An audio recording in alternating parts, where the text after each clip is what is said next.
Welcome back to Criminal Diesel, guys. We are on the way, about 4 hours away to Yonkers, New York. Go pick up the brand new setup for the first gen for the 2024 season. I'm really lucky finding this setup on Marketplace. As with all of our finds on Marketplace, it's not going to be like anything else that we have on the channel. Doing a lot of running around right now, trying to get ready for the Orlando truck meet, the Florida truck meet down in Orlando. To be able to go on that trip successfully, trailer needs to be done, mega cab needs to be done, black truck, and the first gen all have to be done, ready to go. I'll show you guys the setup when we get back tomorrow. I got my nose to the stone, I got it off the stove. Damn right I came up, but got a long way to go. Got a rope on my saddle and that goes on my phone. But if you want it, you can get it, cause I got it for the low. I got a trunk full of loud and I'm banging out the bowls.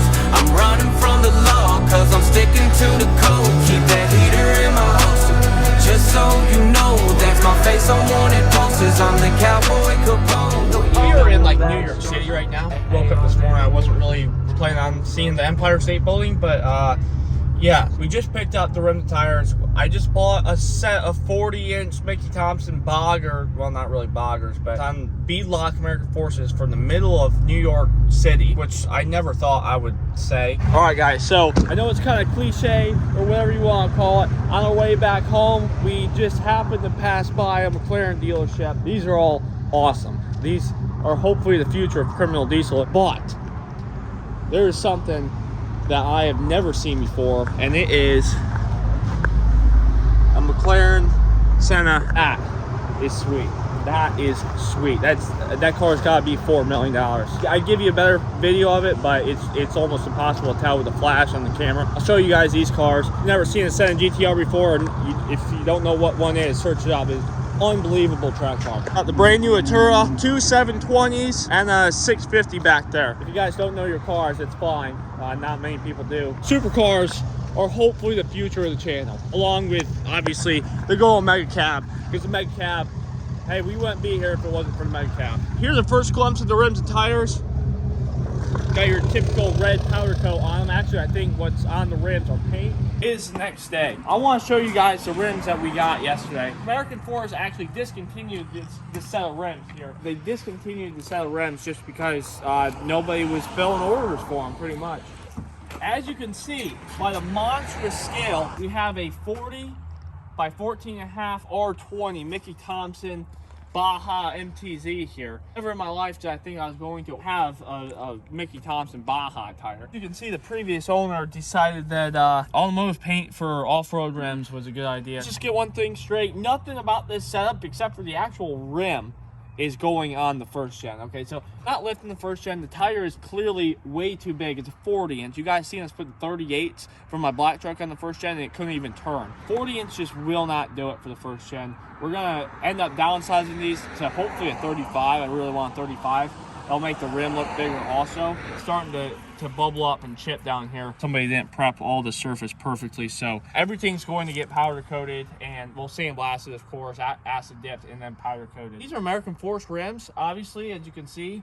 American Force. However, you might not be able to see very well because not only bevels up in here have a million of them around the outside, then you have 6 stars on each side, or 5 stars on each side of the lip, and then you have all the rivet holes for the actual beadlock attachment itself. It's like finding Waldo with this American Force. It might as well be painted red and white because you can't find the actual text where it says American Force. So we're gonna fix that. I already have a solid plan to pretty much do the entire rim and beadlock matte black, except for the American Force, so you can actually see it. My nose to the stone, I got it off the stove. Damn right I came up, I got a long way to go. Got a rope on my saddle and that goes on my phone. But if you want it, you can get it, cause I got it for the low. I got a trunk full of loud and I'm banging out the bowls. I'm running from the law, cause I'm sticking to the code. Keep that heater in my holster, just so you know, that's my face on wanted posters. I'm the cowboy Capone. All right, we're gonna pretty much disassemble the beadlock right here and take it off and see what it looks like up underneath there. Cash is up here helping me today. Shake. Oh boy, deal's a deal, right? We got the ring off of the rim, Now, I was planning on popping this bead right here. Not gonna happen. That bead's pretty well on there. I don't know how you'd ever run rims with paint on them, because that's what these rims are. This is all emotive paint. Tried putting some spoons on there and it just immediately chipped it. Not saying that we're trying to preserve the paint, because the paint's coming straight off. You're gonna get the rest of the rings off, take it to the tire shop, get the tires dismounted, and then pretty much just ship the rims straight off the powder coat. All right, so some time has passed since earlier, I guess. We dismounted all 3 out of the 4 bead locks. I'm gonna show you guys pretty much how to take off this bead lock. Have some experience with the other 3, so now I feel comfortable teaching you how to do it. So we got our good old tire gauge here. Pressure gauge, measure out the pressure. This tire has about 30 pounds in it, if this thing is even accurate, which I'm not sure. Always on special right there. Previous owner ran about 35 pounds in these tires. I'm not sure what they're rated for. I thought these were rated for like way higher, like 70 to 80 pounds, but maybe it was airing them down for some rock crawling, I don't know. Taking our little valve stem tool here. We got these good old valve stems. I'm gonna be explaining this, and this thing's gonna be draining the entire time I'm explaining this, so just bear with me here. It's gonna be a little annoying, but we'll get through it together, okay? If you wanna learn, then just suffer through the pain. On the other 3, I'm not sure about this one, but on the other 3, there was 3 primary bolts in a triangular pattern that were pretty much torqued right down to as tight as they can get them, I'm assuming. You can still break them loose with a 3/8 ratchet. So they weren't that tight. I'm assuming about 50, 60 foot-pounds, which I don't think these are supposed to be torqued down that far. So most of them come out flawlessly, easy, no problem. Get them with your little impact drill here. But 3 of them are torqued down pretty good. So pretty much just gotta find those 3.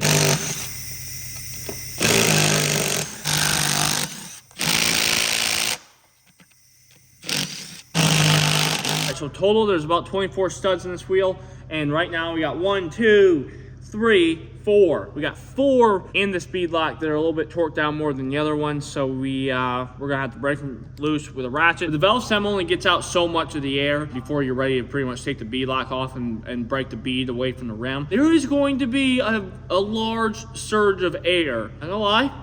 It kind of scared me the first time. Not really scared me, just took me by surprise. But yeah, just watch out for that if you're doing this dismount here. Now look out for that surge of air. It's gonna blow dust all over the place. I'm assuming that's what it did on the last 3. Pretty much, yeah. Once that surge of air is gone, it's pretty much it. Then then the air starts draining pretty heavily, and you're pretty much good to go.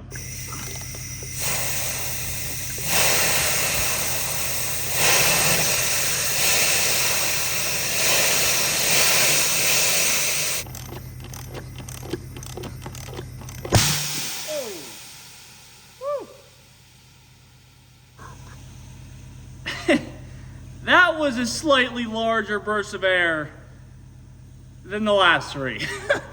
That one scared me. Okay, we're good.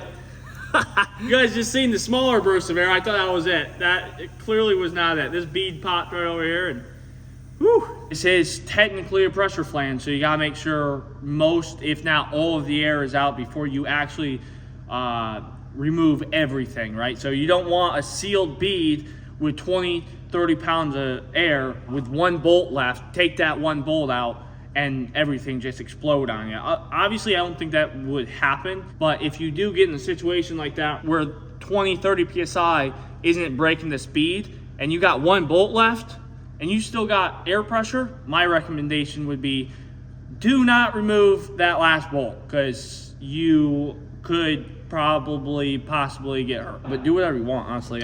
It's whatever. Just letting you know. There we go. Easy as that. She pops right off, slides off, and then you got your bare rim. Gunk, shit, whatever. Shitty paint. As you can see. Our little shop dog here. All right, so we got all 4 beadlock rings good to go.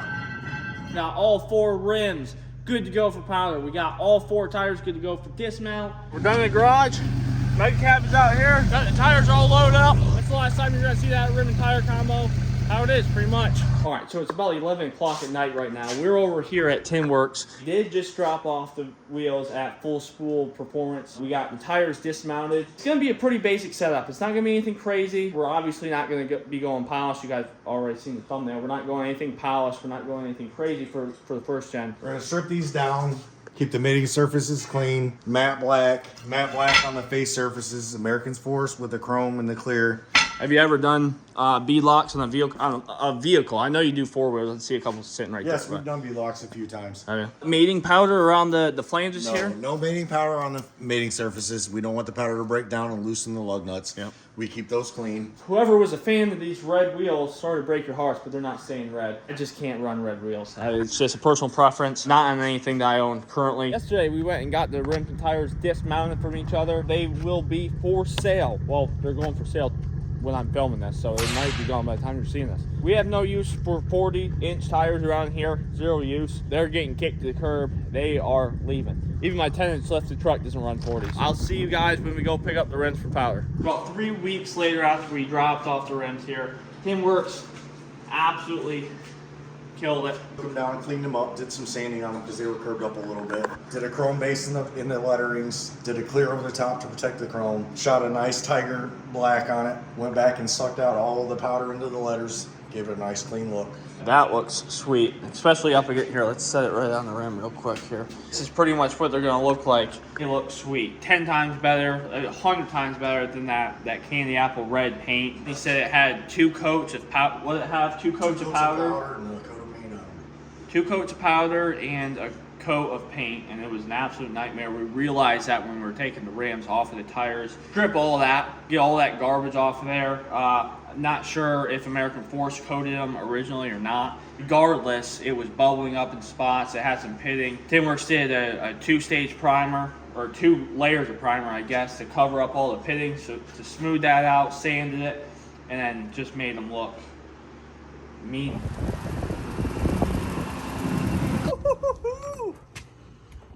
I feel like we're in the golden days of truck building right now. Let me undo my tailgate latch here. Oh, we got some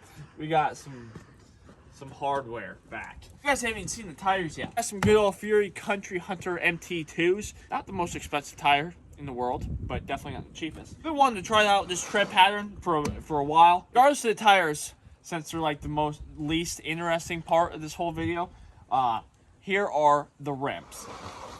That's right, they're black. What I got here is a gorgeous beadlock ring. This is what we ended up going with, just a matte black all the way around with chrome powder coat. This is kinda how she's gonna be sitting here. We have to obviously fully get it mounted, but that's pretty much what we're gonna be rocking with. 3 out of the 4 rims mounted to the tires. Now that we have some experience, I'm going to show you guys how it's actually done. Surprisingly, I didn't even watch a YouTube video on how to do this, so this is completely self-taught. If you're watching this and want beadlocks, then I guess you can watch us struggle. But Josh is up here helping me. We have obviously 3 out of the 4 mounted already. This, we got to spray soapy water on here and then pretty much just align the tire how we want it, because we of course want the lettering matching up with the lettering on the tire. People like tire shops and stuff like that don't even really care because they assume that it's not going on a show truck or a nice vehicle or whatever. So they just slap tires on there. They got other stuff to worry about. But when you're mounting your own tires, it's always nice to have that option. So that's what we're doing here. Align the rim with the tire, and then since this has studs in there on the flange, it's pretty easy to do. Go right around here, spray it with water. If you guys ever change a 4-wheeler tire, dirt bike tire, it's pretty similar as far as like the soapy water. So we kind of got to do this, not holding the camera. Pretty much just pry right around here. A little bit of soapy water helps it slip on here.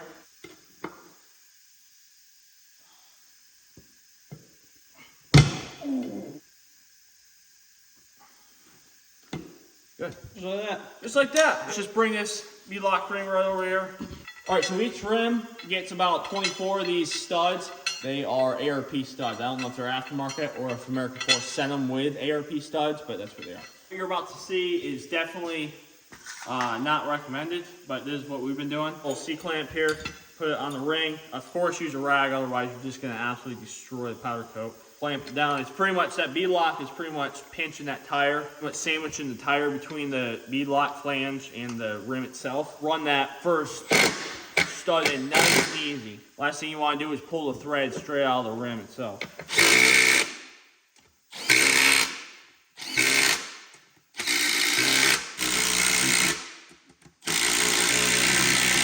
So this is the tedious part that you guys probably don't want to watch. So you gotta go pretty much around the entire ring, like 2, 3, 4 times, whatever it takes, and get to 20 foot-pounds. That's what Google says.